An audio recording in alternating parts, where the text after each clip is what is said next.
Video में हम बात करेंगे फेमस इंडियन कन्फेशनल पोएट कमला दास की एक पोएम के बारे में जिसका नाम है माई ग्रैंडमदर्स हाउस। ये पोएम उनकी कलेक्शन समर इन कैलकाटा में पब्लिश हुई थी।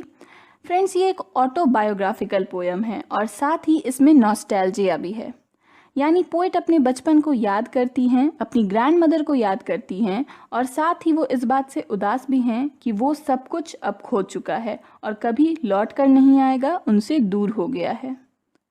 फ्रेंड्स, कमला दास एक इंडियन कन्फेशनल पोएट थी जो इंग्लिश में लिखा करती थी। उनका जन्म हुआ था 31 मार्च 1934 को और उनकी डेथ हुई है 31 मई 2009 को।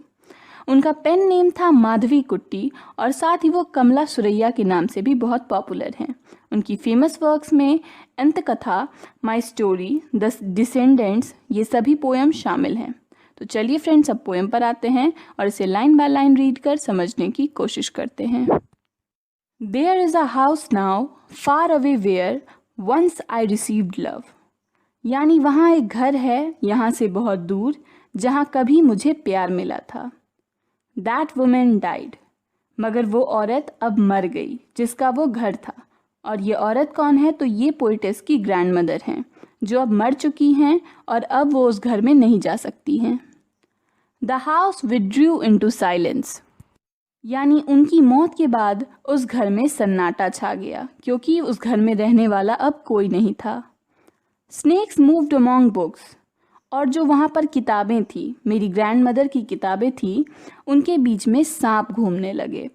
फ्रेंड्स, खाली घर रहता है तो सांप आ ही जाते हैं, तो जो पोएट की ग्रैंड मदर की बुक्स थी उनके बीच में सांप घुस गए थे।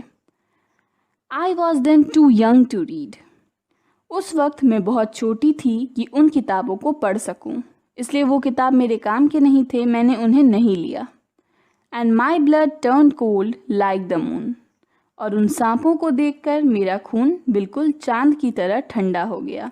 मैं इतना डर गई उन सांपों को देखकर। How often I think of going there, यानी कितनी बार मैंने ये सोचा है कि मैं वहाँ जाऊँगी। To peer through blind eyes of windows, और क्या करने जाऊँगी? तो उन खिड़कियों से झांकने जो धूल के कारण ऐसी लगती हैं मानो वो अंधी हो चुकी हैं, यानी उन पर इतनी धूल जम गई है कि उनके आर पार कुछ दिखाई नहीं देता, वो ब्लाइंड हो गई हैं। और just listen to the frozen air, या वहाँ की बहती हवा को सुनने के लिए जो ऐसा लगता है मानो वो जम चुकी है। इन सभी कारणों से मैं उस घर में, अपनी ग्रैंड मदर के घर में वापस लौटना चाहती हूँ। और इन वाइल्ड डिस्पेयर, या फिर निराश होकर, उदास होकर, pick an armful of darkness to bring it here, वहाँ से मैं थोड़ी डार्कनेस यानी थोड़ा अंधेरा ले आऊँगी अपनी बाहों में। Armful of darkness to lie behind my bedroom door like a brooding dog, और उस अंधेरे को मैं अपने कमरे के दरवाजे के पीछे रख दूँगी जैसे मानो वो कोई सोता हुआ पालतू कुत्ता हो।